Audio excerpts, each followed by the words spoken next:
Alors aujourd'hui, on va parler des couches d'ajustement. On va s'attaquer à la première partie, juste après le générique. Bonjour à toutes et à tous, mon nom est Eddie Kinol. Si vous débarquez pour la première fois sur ma chaîne YouTube, je vous souhaite la bienvenue. Ici, on parle de post-production traditionnelle et créative sur les logiciels de post-production et bien évidemment, on parle de photographie en règle générale. Alors aujourd'hui, on se retrouve sur AC/DC Photo Studio Ultimate 2022. Avant de commencer le tutoriel, je tenais à vous faire parvenir une information puisque vous avez les offres Black Friday et Cyber Monday sur AC/DC Photo Studio Ultimate 2022. Je vous mets les liens affiliés dans la description de cette vidéo. Ça vous permettra de bénéficier de l'offre, bien sûr. On va commencer le tutoriel sans plus attendre. On va parler aujourd'hui des couches d'ajustement. Les couches d'ajustement que vous trouvez ici dans AC/DC Photo Studio Ultimate, bien sûr, et on peut les retrouver, bien sûr, également aussi dans ces trois petites barres que vous avez là, et vous retrouvez, bien évidemment, tous ces couches ici d'ajustement, d'accord, tous ces effets qui vont être répertoriés ici. Alors, pour cette première partie de cette vidéo, parce qu'on va faire deux parties concernant ces couches d'ajustement, on va traiter de cette première partie ici, cette première ligne. On va les traiter un à un. On va voir comment on va les utiliser dans AC/DC Photo Studio. Et on va voir ce que c'est une couche d'ajustement. Une couche d'ajustement, c'est quoi? On va commencer par le premier effet, qui est l'exposition et le contraste. C'est vraiment le plus simple. Alors j'ai cliqué une fois dessus. Que se passe-t-il? Vous avez ici un calque d'ajustement, d'accord? Couche d'ajustement, calque d'ajustement, on va pas jouer sur les mots. Et ici, vous le voyez que l'intérieur ici est blanc, d'accord? Ça fait comme un masque blanc à l'intérieur. Ça veut dire quoi? Ça veut dire que lorsque je vais par exemple ici baisser mon exposition, monter mon contraste, l'effet va s'appliquer sur toute l'image, puisqu'on est sur un masque blanc. Je vous rappelle, si vous n'avez pas été voir la formation sur les calques sur AC/DC Photo Studio, je vous renvoie sur l'épisode que j'avais fait bien sûr, je vous mets la petite étiquette en haut à droite. Que se passe-t-il réellement au niveau de ces deux fonctions? Vous avez donc deux curseurs, exposition et contraste. Bon, je vais les remettre à 0. Le curseur d'exposition, lui, bon, c'est très simple, vous allez monter l'exposition ou la baisser, ça va éclaircir l'image ou l'assombrir, vous voyez, juste comme ça. Le deuxième curseur, quant à lui, c'est le contraste. Le contraste, c'est quoi? Ça va éclaircir les tons les plus clairs et assombrir les tons les plus foncés. Vous le voyez ici au niveau de l'histogramme. Vous voyez, si je reviens à 0, mon histogramme est ici. Si je monte mes contrastes, que se passe-t-il? Vous voyez que le point noir touche ici le bord de l'histogramme et le point blanc va juste ici. Si je reviens un petit peu en arrière, forcément, ce sera un peu mieux, ce sera un peu plus contrôlé. Et là, je vais baisser un peu mon expo. On va jouer sur ce truc-là, par exemple. On va dire que c'est pas mal. Et ça s'applique justement sur cette couche d'ajustement. Si j'inverse cette couche, regardez ce qui va se passer. On va inverser le masque. Boum. Ah, plus rien. On ne voit plus rien du tout. Et si vous avez été voir mon tutoriel sur les calques, vous savez que si vous inversez le masque, ça devient noir. Le noir, ça n'affecte pas. Le blanc, ça affecte. Et tout ce qui est gris, on va dire, entre les deux, ça affecte partiellement, plus ou moins. Alors, pour faire réapparaître ce contraste et cette exposition, ce type de réglage, on a deux solutions. Soit on inverse à nouveau le masque, et là on retrouve nos ajustements, ou soit on a aussi une possibilité, c'est par exemple de prendre un pinceau, inverser la couleur et prendre le blanc, parce que le blanc sur le noir, forcément, vous vous doutez bien, on va faire réapparaître l'effet de l'exposition et du contraste. Je vais mettre l'opacité ici, bon, la laisser à 50, comme ça on verra l'effet s'appliquer. On va faire ça sur le premier plan, par exemple, regardez, je rajoute ici du contraste et je baisse l'exposition sur le premier plan. Voilà, vous faites la différence avant, après. Vous voyez, on fait réapparaître l'effet sur le premier plan. Ce qui est relativement intéressant. On peut le faire aussi dans les nuages, regardez. Hop, je vais le faire un peu dans les nuages ici, grossièrement. Voilà. Et donc, vous voyez que là, en même pas 2 clics, avant, après, on a amélioré sensiblement l'image au premier plan et dans les nuages. Bon, bien sûr, là, ici, je l'ai fait grossièrement. Si vous voulez voir le masque ici, ben, vous allez tout simplement cliquer sur ce masque. Vous faites afficher. Et là, bon, bien sûr, là, le filigrane rouge que vous voyez ici, ce ne sera pas appliqué. Hein, lorsque vous faites cette chose-là ici, vous cliquez sur afficher. Ce qui sera appliqué, ce sera la partie visible en fait. D'accord, c'est un petit peu plus clair, comme ça vous permet même de définir davantage ici votre effet ici sur votre masque. Vous voyez où l'effet sera affecté. D'accord, voilà, juste comme cela. Maintenant, vous pouvez aussi affiner en faisant un contour progressif, juste comme ceci. Comme ça, vous voyez des bords qui s'affectent, vous voyez, tout doucement. On va enlever l'affichage, on peut le voir aussi sans l'affichage, vous voyez, bord progressif. Mais vous avez encore une autre possibilité. Par exemple, ici, je vais tout simplement, alors on va le supprimer. Et là, je vais vous montrer autre chose, on l'a supprimé. Donc là, cette fois-ci, je vais utiliser la gamme de luminance de couleurs. Voilà, juste comme ceci. On va activer cela. On va utiliser la gamme de luminance. On va tout simplement faire un petit masque comme ceci. Bon, je vais peut-être même... allez, on va pouvoir inverser la phase. On va sélectionner par exemple les tons les plus sombres et on va enlever les hautes lumières. On va jouer simplement avec les tons les plus sombres. Voilà, juste comme cela. Vous voyez, juste comme ceci. On va appliquer cela comme ça. Je vais faire OK. On a une sélection active. Je vais prendre un calque d'effet. Hop. Couche d'effet, et vous avez le masque qui a été établi par rapport à la luminance que j'ai utilisée. Et là, que va-t-il se passer? Ben là, hop, je vais appliquer du contraste ou de l'exposition à la zone que j'ai sélectionnée dans mon masque ici. Si vous voulez voir ce masque, regardez, on le voit ici. Et là, vous voyez que c'est quand même un petit peu plus précis avec un masque de luminosité. On peut vraiment affecter l'effet à souhait. Alors bien sûr, si vous faites la différence avant, après, vous voyez que bon, ça améliore sensiblement aussi l'image. Bon, bien évidemment, si vous souhaitez aller revenir un peu en avant sur l'exposition, si vous trouvez que c'est un petit peu trop, hop, vous faites ceci. Et regardez, avant, après, on a sensiblement changé ici au niveau des ombres. Hein. Alors maintenant, on va parler des niveaux. Je vais enlever encore à nouveau cette exposition, puisqu'on a parlé de la première fonction. Alors... les niveaux, c'est tout simple, ça va vous permettre de faire pas mal de choses, les niveaux. On va pouvoir ajouter du contraste. Alors ici, vous avez le point noir, et ici, vous avez le point blanc. Valeur de luminosité, je vous le rappellerai jamais assez. Ici, vous avez la valeur 0, et ici, vous avez la valeur 255. Vous avez 256 valeurs de luminance, d'accord? Vous avez 256 valeurs de luminance en synthèse RGB, bien sûr. Si vous ramenez ce curseur du point noir ici, au niveau de votre histogramme, regardez ce qui se passe. Je vais revenir en arrière. Hop. Je reviens ici un peu sur le bord de l'histogramme. Regardez ce qui se passe en temps réel. L'histogramme va avoir tendance à se ramener ici vers le point noir. Donc ça va se contraster, bien sûr. Si je ramène le point blanc ici à l'extrémité de l'histogramme, regardez ce qui se passe. On étend l'histogramme et on est en train de faire un contraste naturel. Bien sûr, vous avez encore une autre possibilité, c'est d'utiliser ici le curseur des tons moyens, parce que le curseur du milieu, c'est les tons moyens. Soit vous allez vers la droite, ou soit vous allez vers la gauche. Et ça va vous permettre d'éclaircir ici au niveau des tons moyens, ou d'assombrir, d'accord, de faire la liaison entre les deux. Si vous regardez la différence ici avant, après, vous voyez, vous avez attribué un contraste juste comme cela. Autre possibilité, vous avez les pipettes en dessous. Vous déterminez le point noir. Hop. Vous prenez la pipette ici au niveau du point blanc. Vous déterminez un point lumineux. Hop. Par exemple celui-ci ou la roche que vous voyez là. Et au niveau des tons moyens, vous sélectionnez peut-être un green note, quelque chose comme ça. Hop, juste comme cela. Et vous avez cet effet-là. Bon, bien sûr, là... on a tendance à cramer ici. Donc, ici, toujours la même chose. Vous avez encore d'autres possibilités. Vous avez d'autres canaux. Le rouge, le vert et le bleu. Les trois canaux principaux qui vont vous permettre aussi de jouer avec la luminosité, bien sûr, mais de jouer avec la couleur en même temps. Si par exemple, vous allez ici, au niveau des rouges, de ce canal rouge, vous prenez le point noir ici, vous allez, hop, aller vers la droite, et que se passe-t-il ? Vous allez aller sur la couleur complémentaire ou opposée en synthèse RGB sur le canal rouge, c'est-à-dire le cyan. Si vous prenez l'inverse ici, le point blanc, et vous allez ici en arrière, que se passe-t-il? Là, vous allez rajouter tout simplement plus de rouge. Et ce sera plus au niveau des hautes lumières, bien sûr. Comme vous le voyez là, on va ramener ça du rouge au niveau des hautes lumières.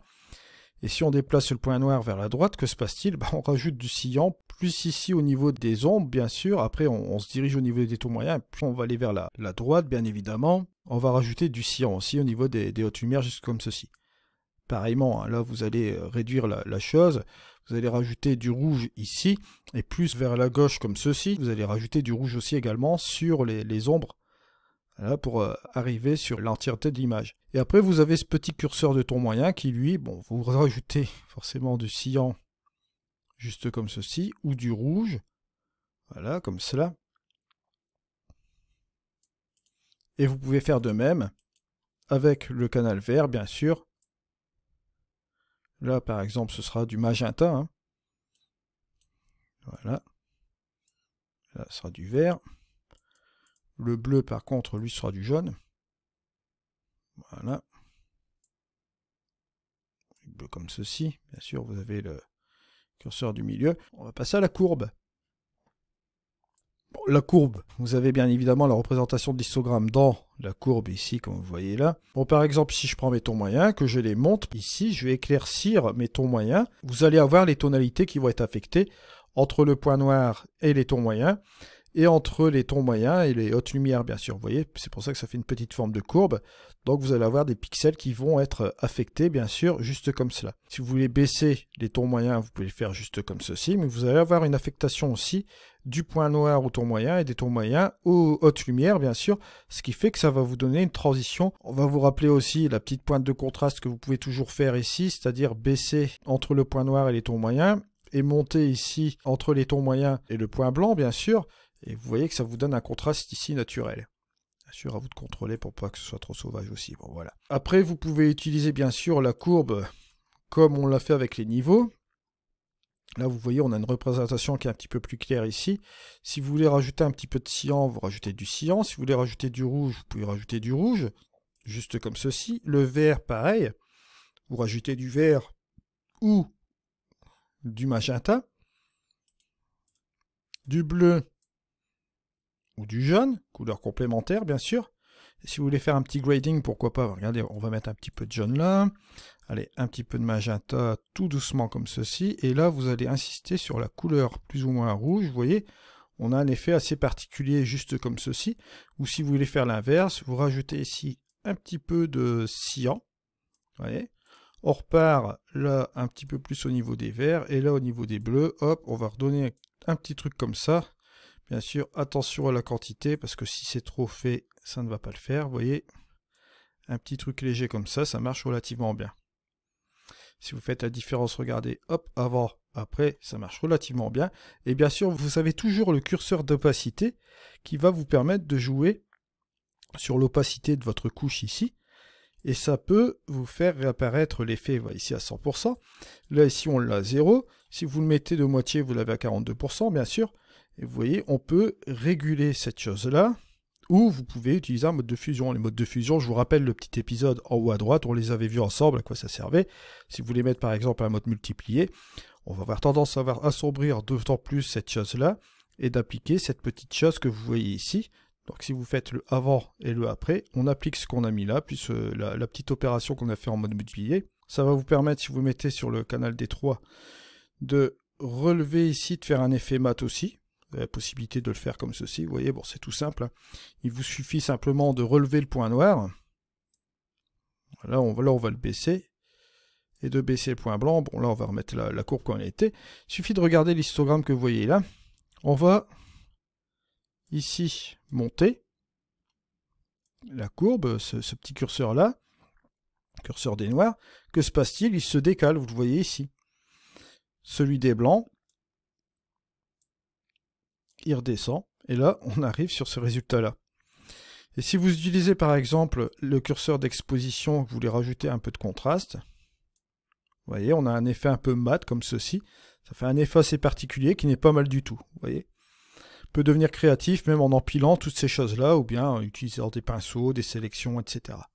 On verra ça dans les prochains tutos. Dans cette formation, je vais vraiment vous donner tous ces attributs-là et les attributs ici pour commencer à faire des nouveaux workflows sur AC/DC aussi également. Là, je vais effacer cette couche d'ajustement. On va revenir un peu sur cette courbe-là. De toute façon, gardez bien l'esprit. Vous êtes sur le point noir. Vous allez éclaircir, vous êtes sur le point blanc. Si vous allez en bas, vous allez assombrir et là vous allez sur le noir absolu. On a les petits repères ici, hein, vous voyez, point noir, le point blanc, on a l'intermédiaire ici, vous voyez. Donc on n'a pas de raison de se tromper, bien évidemment. Alors vous avez aussi d'autres possibilités, c'est d'inverser les polarités aussi avec la courbe. Si vous inversez les polarités, bien sûr, ce qui va se passer, hop, on monte ici, on descend ça. On a un effet négatif photo, comme vous le voyez, hein, comme ceci. Alors le Light IQ ici, vous avez éclaircir et assombrir. Bon, éclaircir, c'est pour éclaircir les zones sombres. Vous le voyez ici, hein, on éclaircit les zones sombres.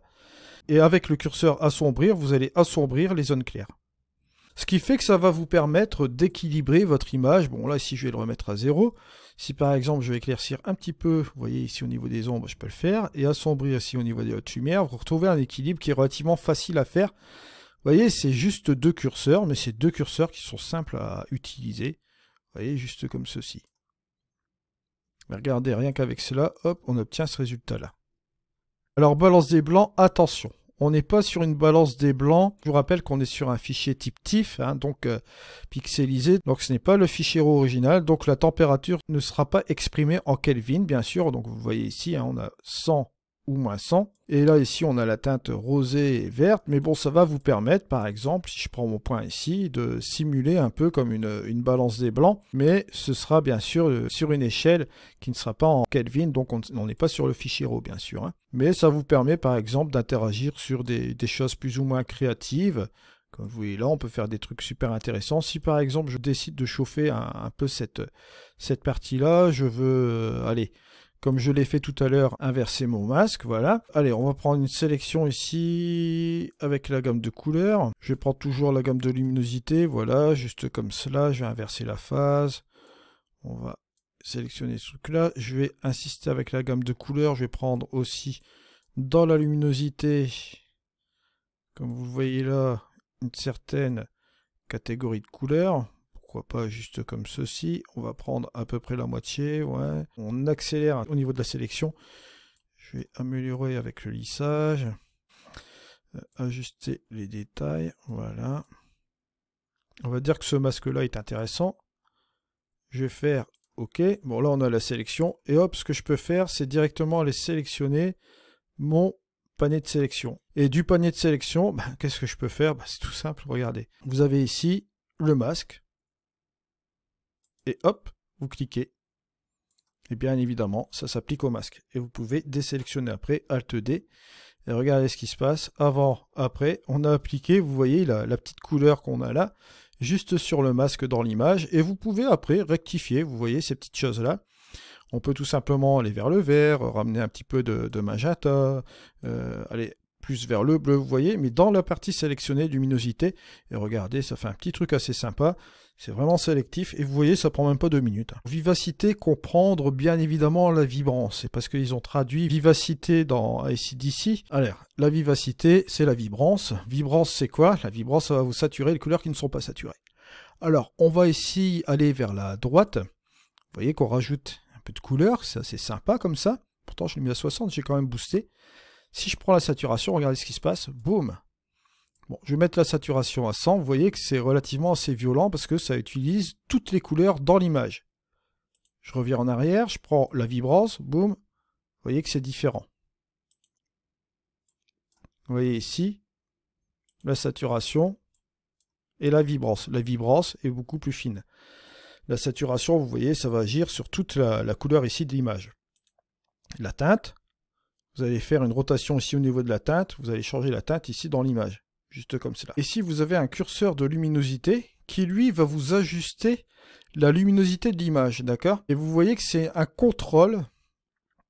Et lui, il va vous ajuster la luminosité dans l'image. Il ne va pas vous assombrir complètement ou vous éclaircir complètement. Il va s'adapter par rapport à votre image et ajuster cette luminosité. Bon, bien sûr, on assombrit en allant vers la gauche, ou on éclaircit ici un petit peu en allant vers la droite, bien sûr. Mais vous voyez que c'est de manière contrôlée.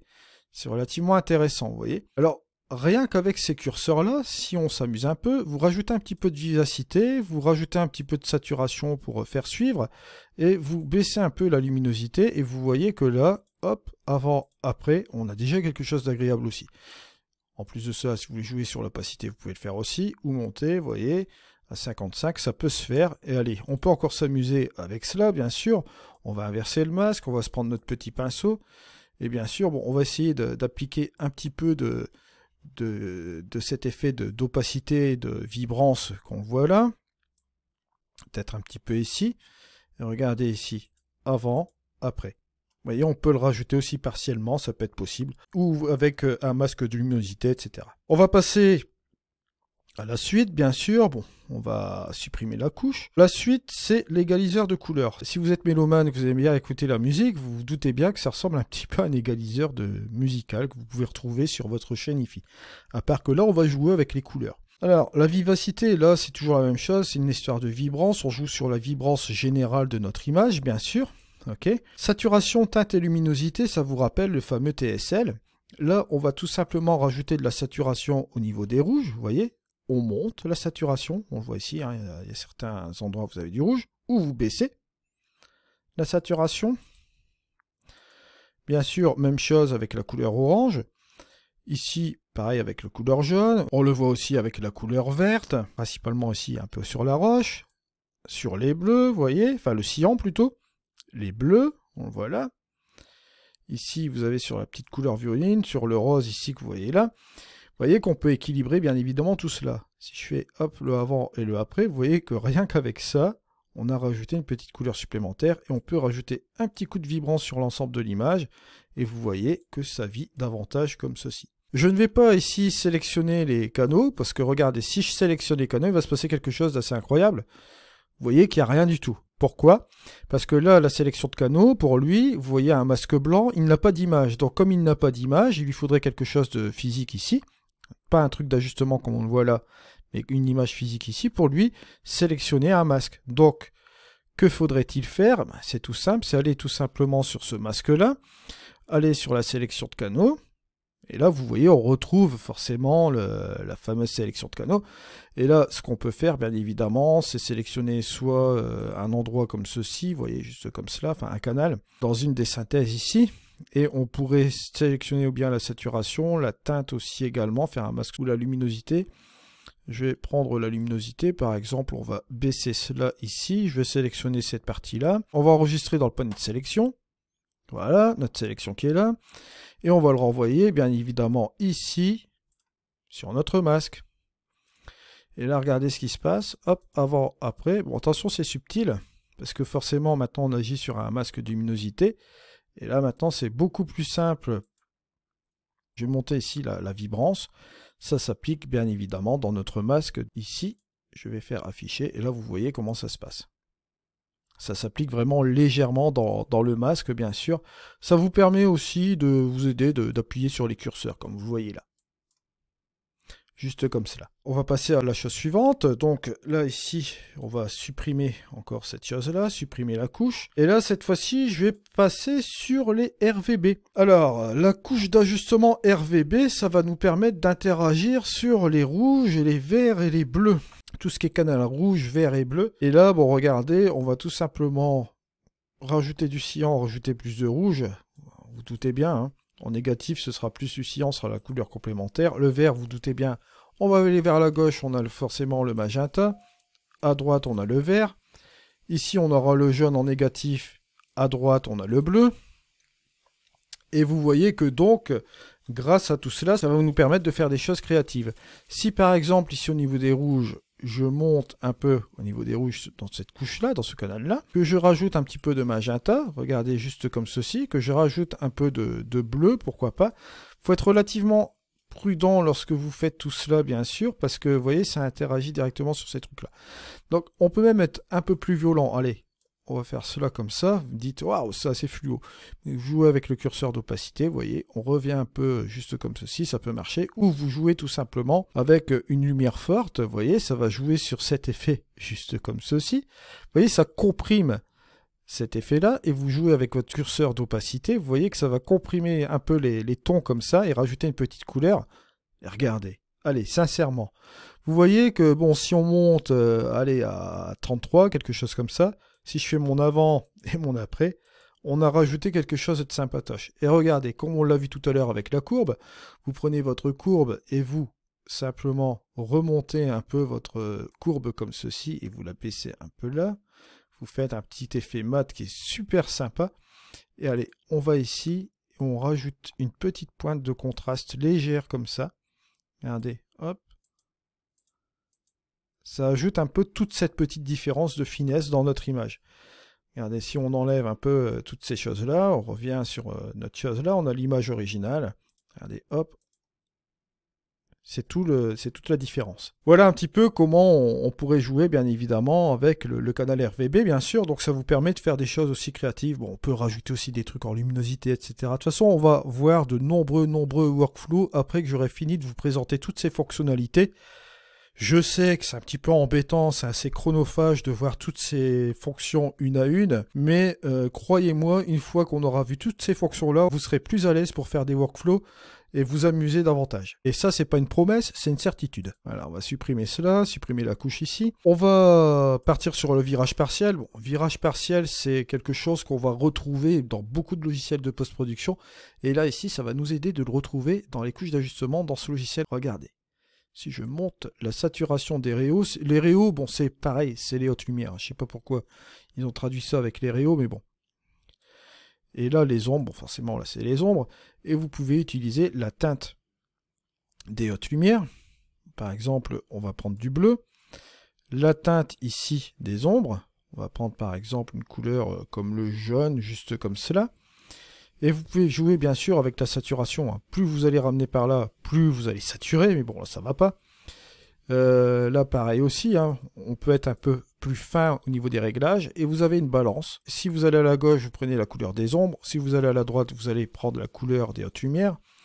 Ça vous permet de mitiger, de regarder un peu, comment dirais-je, quelle couleur serait plus appropriée, de faire un équilibre entre les deux couleurs. D'accord? Juste comme ça. Et regardez la petite différence avant, après, ça change tout. Et si vous voulez appliquer cela, bien sûr, sur un masque de luminosité, alors on va faire une petite sélection, on va encore s'amuser. Mais là, on va utiliser la gamme de luminance, bien sûr. Voilà, on va se faire un petit masque. Voilà, juste comme ceci. On va l'appliquer, on va dire... bon, là, au niveau des hautes lumières, je vais le laisser comme ceci. Je vais chasser quand même un peu les ombres, voilà. Je vais faire OK.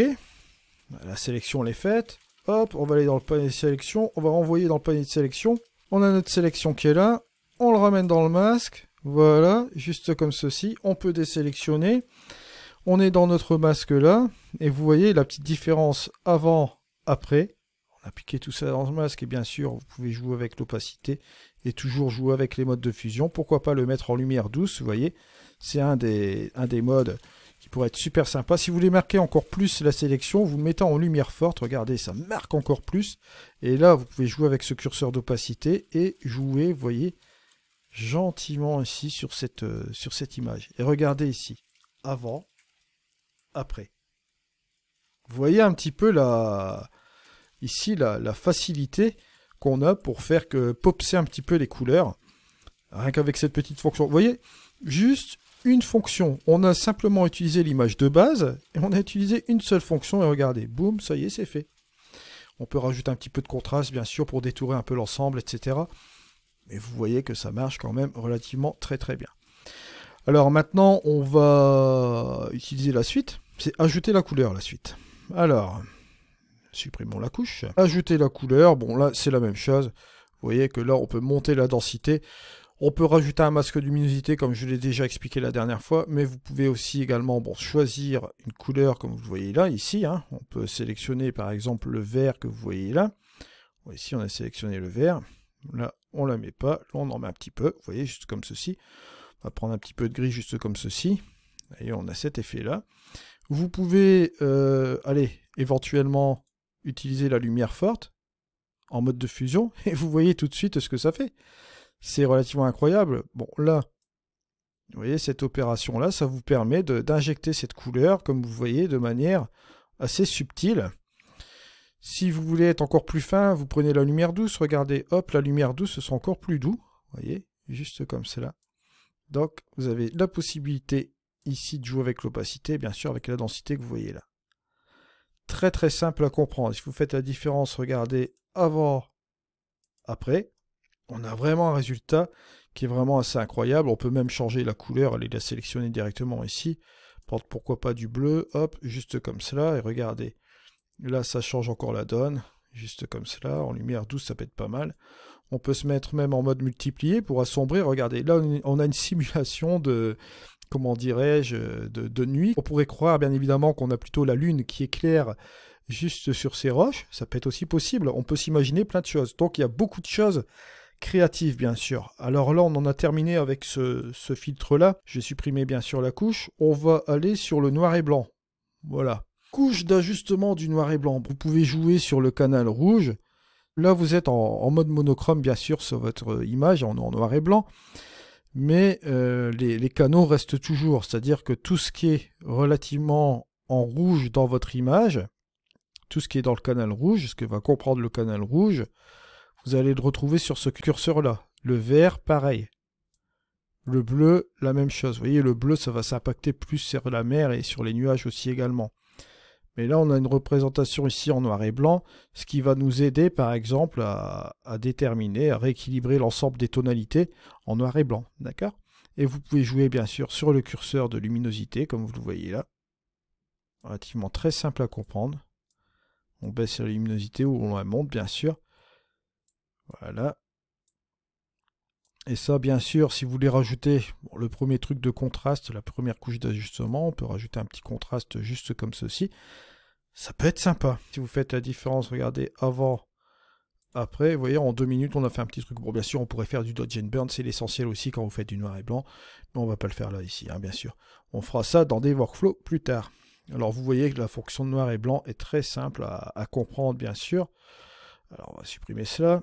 Et là, on va passer au dernier point de la première ligne, c'est le négatif. Alors, bon, là, le négatif, il est clair qu'on n'a pas de paramètres pour cette couche, d'accord? Ça vous fait tout simplement une inversion de polarité, comme on pourrait le faire avec la courbe, bien sûr. Donc, on l'a également ici. Ainsi s'achève la première partie des couches d'ajustement. On a vu ces premières parties que vous voyez là. Bon, vous pouvez les retrouver également ici, hein, tous ces couches d'ajustement, comme je vous l'ai dit tout à l'heure. La fois prochaine, on verra la deuxième partie des couches d'ajustement. Je vous remercie de m'avoir suivi. On se retrouve dans une prochaine vidéo. C'était Eddy. Allez, au revoir.